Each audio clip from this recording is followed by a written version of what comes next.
Mensagem de Natal do vereador Juvencio Oliveira. Desejo a todo aracajuano, a todo sergipano, um Natal repleto de felicidade, das bênçãos de Deus. E nesse momento, acima de tudo, eu passo a fazer mais um agradecimento.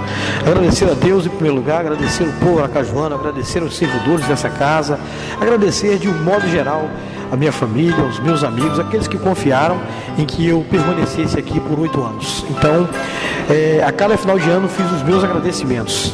Eu acho que hoje é um agradecimento muito mais especial, porque eu encerro minha participação na Câmara Municipal de Aracaju. Não sei se eternamente ou se ainda teria uma nova oportunidade, mas pelo menos nesse momento eu encerro de forma muito grata a Deus e grato aos meus amigos e a todos esses que eu já pude citar aqui, desejando a todos esses um Natal feliz e que as bênçãos recaiam sobre cada família, sobre cada servidor, sobre cada amigo.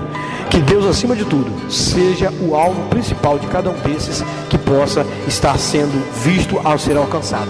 Então, que Deus nos abençoe a todos e de bate-pronto eu quero também desejar a todos um feliz ano novo e repleto também de felicidade. Que a nova administração possa suprir todos os desejos de nós, dos aracajuanos, e que a nova administração possa realmente cumprir aquilo que prometeu para o bem do aracajuano. Isso também é Feliz Natal, isso também é Feliz Ano Novo. Então tenham todos muita felicidade, tenham todos muita alegria e tenham Deus no coração. Muito obrigado, um abraço a todos.